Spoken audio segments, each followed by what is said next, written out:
നമസ്തേ. അങ്ങനെ ബി.ജെ.പി. ഭരണം തിരുവനന്തപുരത്ത് അവസാനിക്കാൻ പോകുന്നു. ഇതാണ് എല്ലാവരും കൊടുക്കുന്ന വാർത്ത. സത്യത്തിൽ ഇങ്ങനെ ഒരു സംഭവം ഉണ്ടാകുന്നുണ്ടോ?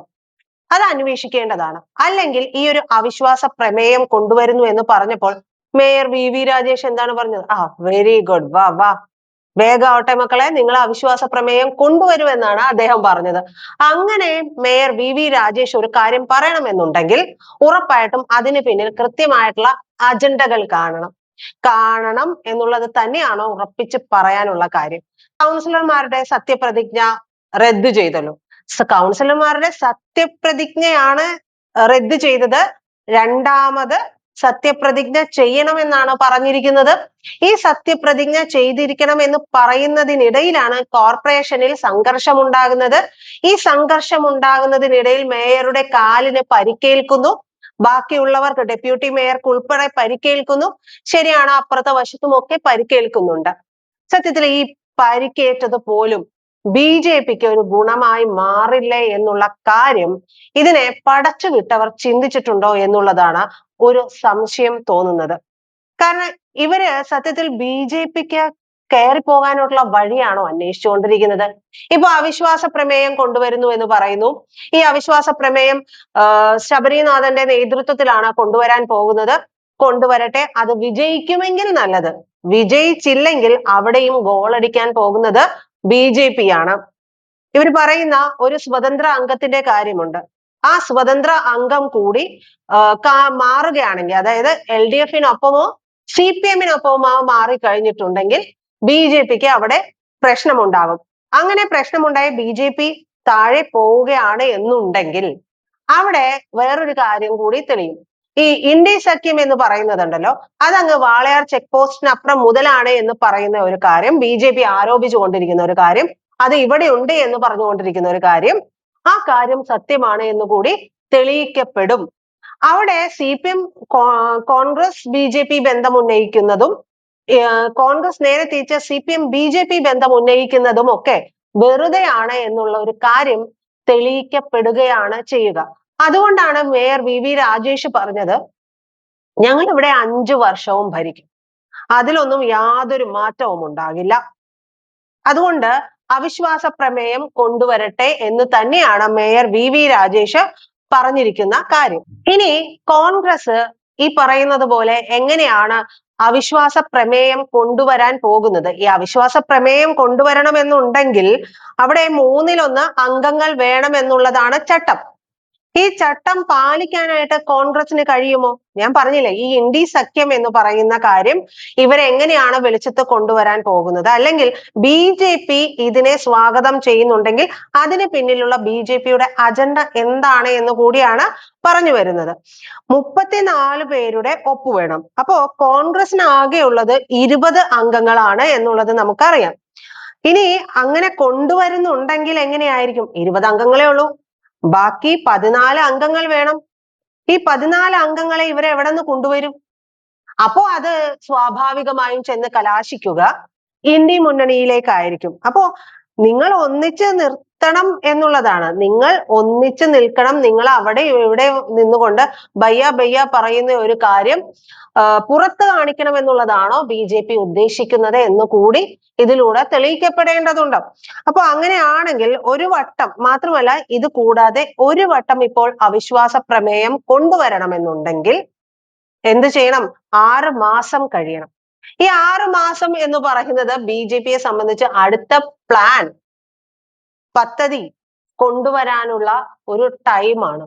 ഒരു വെൽ പ്ലാൻഡ് ആണ്. നിങ്ങൾ ഇതുവരെ നമുക്ക് രാഷ്ട്രീയ അഭിപ്രായ വ്യത്യാസം എടുത്ത് മാറ്റി വെച്ചുകൊണ്ട് നോക്കിക്കഴിഞ്ഞിട്ടുണ്ടെങ്കിൽ ഇതുവരെയും ബി.ജെ.പി. അവിടെ ചെയ്തിട്ടുള്ള ഓരോ കാര്യവും വളരെ വെൽ പ്ലാൻഡ് ആണ്. അതായത് അവർ ഈ ഒരു ഭരണം കിട്ടുമോ എന്നുള്ള ഒരു ശങ്കയ്ക്കിടയില്ലാത്ത വിധം ഇവർ ഇതിനു മുമ്പ് തന്നെ വളരെ പ്ലാൻഡ് ആയിട്ട് ഒരു കാര്യങ്ങൾ, ഓരോ പദ്ധതിയും കൃത്യമായിട്ട് ആസൂത്രണം ചെയ്ത് വന്ന ഭരണസമിതിയാണ്.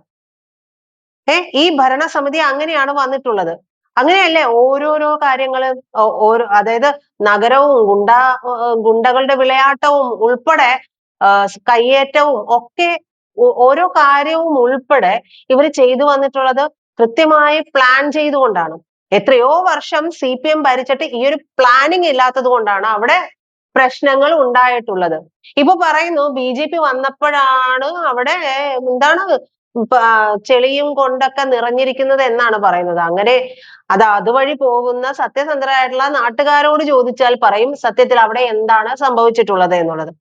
ഈ പ്രൊപ്പഗാൻഡയൊക്കെ നിശ്ചയിക്കാൻ എല്ലാ പാർട്ടികൾക്കും കഴിയും. പക്ഷെ ജനങ്ങളിലേക്ക് ഇറങ്ങി ചെന്ന് ചോദിക്കുക, അതായത് ഒന്നിന്റെയും ഭാഗമല്ലാതെ അല്ലാതെ നിൽക്കുന്നവരിലേക്ക് ചോദിച്ചു കഴിഞ്ഞിട്ടുണ്ടെങ്കിൽ അവിടുത്തെ ഒരു ട്രെൻഡ് നമുക്ക് മനസ്സിലാക്കാൻ സാധിക്കും എന്നുള്ളതാണ്. ഇപ്പൊ എന്തായാലും ഈ പറയുന്ന ഒരു 6 മാസം കഴിഞ്ഞിട്ട് മാത്രമാണ് ഇനി അടുത്ത അവിശ്വാസ പ്രമേയം കൊണ്ടുവരാൻ സാധിക്കുകയുള്ളൂ. അതിനുള്ളിൽ മേയർ രാജേഷ് അദ്ദേഹത്തിന്റെ ഇതുവരെയുള്ള മറുപടികളും എല്ലാം കണ്ടു കഴിഞ്ഞിട്ടുണ്ടെങ്കിൽ അറിയാം വളരെ ആരും അങ്ങോട്ടേക്ക് ചെന്ന് അടി വാങ്ങാതിരിക്കുന്നതാണ് നല്ലത് എന്നുള്ളതാണ്. സത്യത്തിൽ നമുക്ക് ചില കാര്യങ്ങളോടൊക്കെ നീരസം തോന്നിയാൽ പോലും, നീരസം തോന്നുന്നവരുണ്ടെങ്കിൽ നീരസം തോന്നിയാൽ പോലും അദ്ദേഹത്തോട് യോജിക്കാതിരിക്കാൻ കഴിയുന്നവരില്ല എന്നുള്ളതാണ് തിരുവനന്തപുരത്ത് നിന്നൊക്കെ ഉള്ളവരോട് സംസാരിച്ചു കഴിഞ്ഞിട്ടുണ്ടെങ്കിൽ നമുക്ക് മനസ്സിലാക്കാൻ കഴിയുന്നത്. അവിടെ രാഷ്ട്രീയ അഭിപ്രായ വ്യത്യാസങ്ങളൊന്നും നമുക്ക് പറയാൻ കഴിയില്ല എന്നുള്ളതാണ്. അപ്പോ എന്തായാലും ഈ ഒരു 6 മാസം അവരുടെ ഏറ്റവും പ്രധാനപ്പെട്ട പോയിന്റ് ആയിട്ട് ഒരു യാത്ര ആണ് ഏറ്റവും പ്രധാനപ്പെട്ട ഒരു നിർണായക സമയം കാലഘട്ടമായിട്ട് മാറും എന്നുള്ളതിൽ സംശയമൊന്നുമില്ല.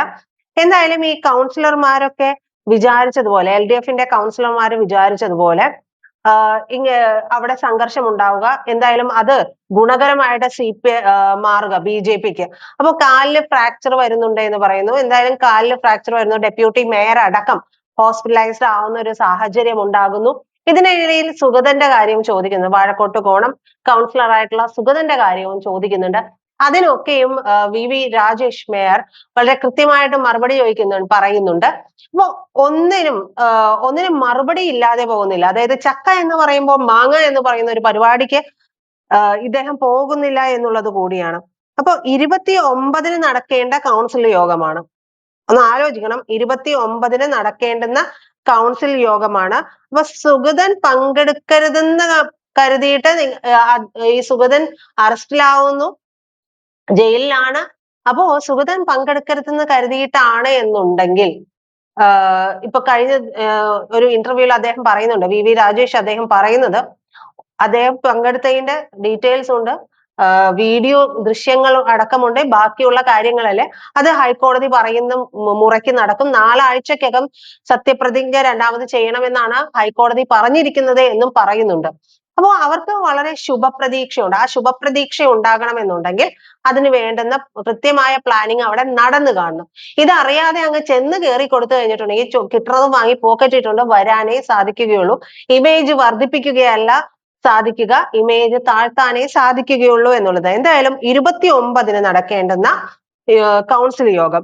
അപ്പോ ഇപ്പോ ഇവർക്ക് പറയാനുള്ള ഒരു കാര്യം എന്ന് പറയുന്നത്, ഡെപ്യൂട്ടി മേയർ അടക്കം എല്ലാവരും ഹോസ്പിറ്റലൈസ്ഡ് ആണ്, എല്ലാവർക്കും പരിക്കേറ്റിട്ടുണ്ട്. ഇനി CPM-ന്റെ കൗൺസിലർമാർക്കും ഒക്കെ പരിക്കേറ്റിട്ടുണ്ട് എന്ന് പറയുന്നുണ്ട്. അങ്ങനെയെങ്കിൽ ഇവരെല്ലാം വരാതിരുന്നിട്ടുണ്ടെങ്കിൽ ഈ കൗൺസിൽ യോഗം നടക്കില്ല, കൗൺസിൽ യോഗം നീട്ടിവെക്കും. അപ്പോഴും അത് സുഗതന് ഗുണമായിട്ട് മാറുകയും ചെയ്യും. സത്യത്തിൽ ചുണ്ടങ്ങ കൊടുത്ത് വഴുതനങ്ങ വാങ്ങിയ പോലത്തെ ഒരു അവസ്ഥയാണ് ഇവിടെ ഉണ്ടായിട്ടുള്ളത് എന്ന് പറഞ്ഞു കഴിഞ്ഞിട്ടുണ്ടെങ്കിൽ പലർക്കും അത് ഇഷ്ടപ്പെടില്ല. പക്ഷെ അതല്ലേ നടന്നിട്ടുള്ളത്. ഇപ്പൊ ഈ സംഭവിക്കാൻ പോകുന്നതൊക്കെ ഏതാണ്ട് ഇത്തരത്തിലുള്ള കാര്യങ്ങളല്ലേ. നമുക്ക് അതിലെ ഏതെങ്കിലും ഒരു കാര്യത്തിന് നോ, അതല്ല സംഭവിക്കുന്നത് എന്ന് പറയാൻ സാധിക്കുമോ? കഴിഞ്ഞ കുറച്ച് നാളുകളായിട്ട് നോക്കിക്കോളൂ, 6 മാസമായി. 6 മാസമായിട്ട് വളരെ കാര്യക്ഷമമായിട്ടൊക്കെ ഇവർ പ്രവർത്തിക്കുന്നുണ്ട്. അങ്ങനെ പ്രവർത്തിക്കുന്നവർക്കിടയിലേക്കാണ് ഈ കൗൺസിലർമാരുടെ സത്യപ്രതിജ്ഞാ ലംഘനം ഉൾപ്പെടെയുള്ള കാര്യങ്ങളൊക്കെ വരുന്നത്. സത്യപ്രതിജ്ഞ ചെയ്യുന്നത് അങ്ങനെ ചെയ്യേണ്ടിയിരുന്നോ എന്നുള്ളതിനെ കുറിച്ച് നമുക്ക് മറ്റൊരു വീഡിയോയിൽ പറയാം. എന്തായാലും ഇപ്പോ സംഭവിച്ചിട്ടുള്ള ഈ കാര്യങ്ങളെല്ലാം തന്നെ ഏതാണ്ട് BJP-ക്ക് ഗുണകരമാകുന്ന അവസ്ഥയിലേക്കാണ് മാറുന്നത്. ഈ 51 പേരുടെ കാര്യം പറയുന്നതിലും ഒരുപക്ഷെ ഇത്രയും ഉറപ്പിച്ച് BJP നിൽക്കുന്നുണ്ട് എന്നുണ്ടെങ്കിൽ BJP-ക്ക് അതിൻ്റെതായ എല്ലാ കാര്യങ്ങളും BJP പണിയെടുത്ത് വെച്ചിട്ടായിരിക്കും ഇത്രത്തോളം ഒക്കെ എത്തിച്ചിട്ടുണ്ടാവുക എന്നുള്ളതിൽ സംശയമൊന്നുമില്ല. എന്തായാലും അവിശ്വാസ പ്രമേയം ശബരിനാഥന്റെ നേതൃത്വത്തിൽ കൊണ്ടുവരികയാണ് കൊണ്ടുവരണമെന്നുണ്ടെങ്കിൽ 29-ന് കൗൺസിൽ യോഗം നടക്കണം. കൗൺസിൽ യോഗം നടക്കുമോ ഇല്ലയോ എന്നുള്ളത് നമുക്ക് ഇതുവരെയും പറയാനായിട്ടില്ല. സംഘർഷം ഉൾപ്പെടെയുള്ള കാര്യങ്ങൾ കൊണ്ട് ഇത്രയും കലുഷിതമായ അവസ്ഥയിലേക്ക് കാര്യങ്ങൾ കൊണ്ടുപോയിരിക്കുകയാണ്. പല കൗൺസിലേഴ്സും ഹോസ്പിറ്റലൈസ്ഡ് ആണ്. അപ്പോ സുഗതന്റെ കാര്യത്തിലും ഒരുപക്ഷെ BJPക്ക് കിട്ടുന്ന ഒരു ഗോൾ കൂടിയായിട്ട് ഇത് മാറാനുള്ള സാധ്യതകളും ഉണ്ട്. അപ്പോ ആർക്കാണ് അബദ്ധം പറ്റിയത് എന്നറിയണമെന്നുണ്ടെങ്കിൽ നമ്മൾ കാത്തിരുന്ന് തന്നെ ആകണം. പ്രിയപ്പെട്ട പ്രേക്ഷകരെ, നിങ്ങൾക്ക് ഈ വീഡിയോ ഇഷ്ടമായി എന്നുണ്ടെങ്കിൽ അല്ലെങ്കിൽ അഭിപ്രായങ്ങളോ നിർദ്ദേശങ്ങളോ ഒക്കെ ഉണ്ടെങ്കിൽ കമന്റ് ആയിട്ട് അറിയിക്കാൻ മറക്കരുത്.